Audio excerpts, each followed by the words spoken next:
नमस्कार बंधुओं, मिथिलेश वारण ज्ञान ज्योति में आपका स्वागत है। साथियों, आज हम आचार्य जी के पास बैठे हैं जो कि हमारे परम मित्र हैं। योग के ऊपर चर्चा चल रही थी, तो इसी माध्यम में एक प्रश्न हम उनसे करते हैं कि जिन लोगों के लिए शारीरिक तकलीफ है या किसी को ऐसा भी हो जाता है कि कोई लोग मंत्र जप करते हैं और जप करने के बाद उठते हैं तो उनको चक्कर जैसे आना महसूस होते हैं या किसी के स्वास्थ्य खराब हो जाता है, तो इसमें तमाम समस्याएं जो आती हैं कि इसमें कमी कहाँ रहती है। तो आचार्य जी ने कहा कि इसमें प्राण योग जिनका निर्बल होता है उनकी ये समस्याएं ज़्यादा हो जाती हैं। तो हमारा प्रश्न यही है, निवेदन है कि व्यक्ति अपने प्राण योग को, अपनी प्राण शक्ति को कैसे बढ़ाए जिससे वह शरीर से निरोग हो सके और जो भी साधना करे उसमें उसे सफलता प्राप्त हो सके। अब हम आचार्य जी से जानेंगे। हाँ बंधुओं, नमस्कार, जय हो विजय हो आपकी। जैसा कि हमारे मिश्रा जी ने प्रश्न किया है, बहुत महत्वपूर्ण प्रश्न है, ये जीवन का प्रश्न है। जैसा कि बताया है, पूछा जी है मिश्रा जी ने, तो देखिए बंधुओं, इस सारे ब्रह्मांड में एक शक्ति, जैसा कि हमारी सृष्टि के हिसाब से अगर हम चलें तो ये हमारी सृष्टि एक एनर्जी से चली।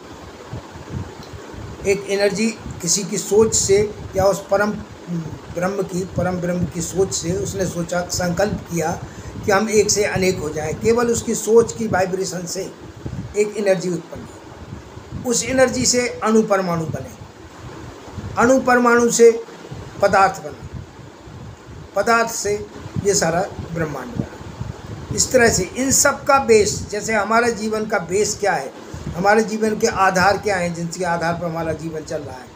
सबसे पहला आधार हमारे जीवन का है एनर्जी। ये पूरा ब्रह्मांड एनर्जी से बना है, हम भी एनर्जी से बने हैं, हम भी एनर्जी से ही चलते हैं। एक बेस तो हुआ एनर्जी। इसी एनर्जी से बने हैं अणु, परमाणु और तत्व। 5 तत्व से हमारा शरीर और सारा ब्रह्मांड बना है। 5 तत्व के अलावा देखिए 4 आधार हैं हमारे जीवन के। एक तो 5 तत्व, दूसरा हमारी सांसें, तीसरा एनर्जी, चौथा हमारी सोच। ये 4 चीज़ें ऐसी हैं, इनके आधार पर ही हमारा जीवन चलता है। अगर हमारी सोच नेगेटिव है तो हमारा जीवन, पूरा जीवन नेगेटिव रहेगा। अगर हमारे तत्व अनबैलेंस हैं, जो 5 तत्व होते हैं, वो 5 तत्व जो है बैलेंस्ड होना चाहिए प्रकृति के अनुसार। अगर वो अनबैलेंस्ड है तो भी हम समस्याएं से घिरे रहेंगे।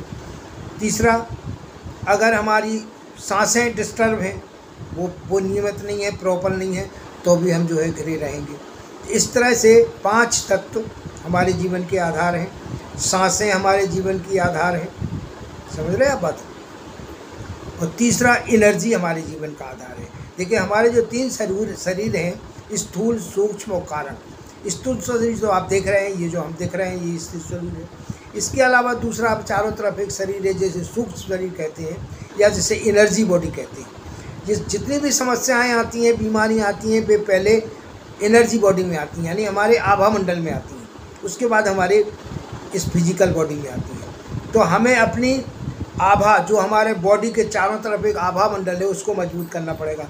वो कमज़ोर होने की वजह से दुनिया भर के आघात, दुनिया भर की समस्याएं हमारे ऊपर अटैक करती हैं। उसे हमें मजबूत करना पड़ेगा। हमें अपनी एनर्जी बॉडी को सही करना पड़ेगा। एनर्जी बॉडी में क्या क्या आता है, हमारे शरीर में 72,000 नाड़ियाँ हैं, वो एनर्जी बॉडी है। वो हमारी बॉडी का एक तरह से ट्रांसपोर्टेशन है, 72,000 नाड़ियाँ। और जो उसके अलावा 3 मुख्य नाड़ियाँ हैं, इड़ा, पिंगला, सुषुम्ना, वो भी बैलेंस्ड होना चाहिए, बिल्कुल जो है ताकतवर होना चाहिए।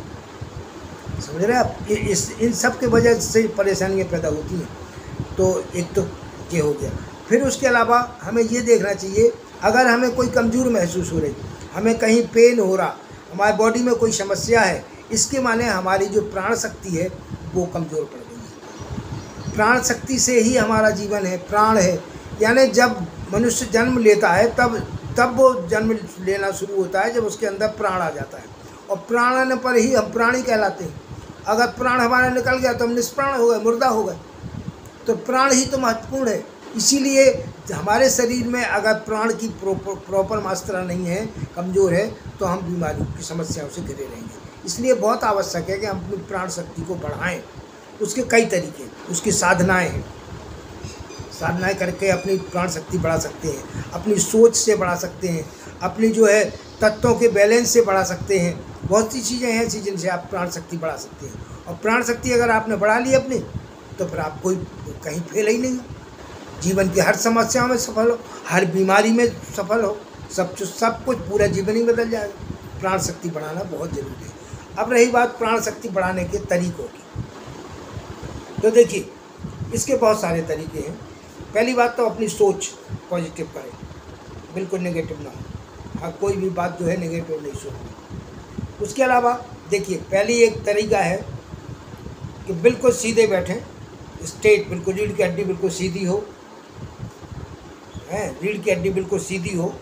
उसके अलावा रीढ़ की हड्डी सीधी करने के बाद आप गहरी सांस लें। देखिए इस तरह की दो मुद्राएं बनती हैं। एक मुद्रा ये है, एक मिनट, हाँ, तो देखिए प्राण वृद्धि बनाने के तरीके। सबसे पहले बिल्कुल सीधे बैठे। देखिए एक जे लास्ट की 2 उंगली अंगूठे से लगाएं, इसको कहते हैं प्राण मुद्रा। और इसको ये ऐसी 2 उंगली करें, इससे टच करें, ये हो गई प्रणव मुद्रा। ठीक है, तो ये प्रणव मुद्रा से हम सबसे पहले आप क्या करेंगे, बाईं नाक से सांस लेंगे। देखिए अंगूठे से आपने दाईं नासिका बंद की, बाईं नासिका से आपने पूरी सांस, गहरी सांस ली। अब उसको रोक लिया। ठीक है, रोकने के बाद अपना ध्यान किया आपने आज्ञा चक्र पर। ध्यान करने के बाद आप काउंटिंग करेंगे उल्टी, 100, 99, 98, 97, 96, 95, 94, 93, इस तरह से काउंटिंग जहाँ तक आप आराम से कर सकें। जब आपको लगे कि अब मुश्किल है तो आप दूसरी तरफ से दाईं नासिका से अपनी सांस छोड़ के बाहर निकाल दें। ठीक, अब दाईं नासिका जहाँ से आपने निकाली है उससे सांस लें, उसको रोकें, ध्यान करें आज्ञा चक्र पर, उल्टी गिनती गिरें और ये देखें कि जो आप गिन रहे हैं वो आपके मस्तिष्क पर लिखता चला जा रहा है। ठीक है, जहाँ तक आपकी कैपेसिटी वहाँ तक गिरें, फिर रोक के दूसरी तरफ से उसको छोड़ दें।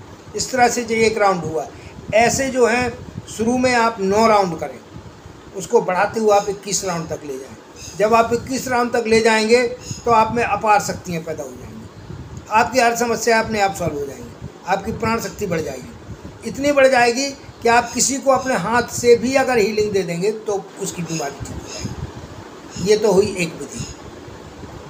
इसके बाद देखिए और भी कई विधियाँ हैं। आप तालू से जीभ को लगाएं, दांतों को इतना करें कि वो अगर वाइब्रेशन हो तो उसमें वाइब्रेशन न जाए।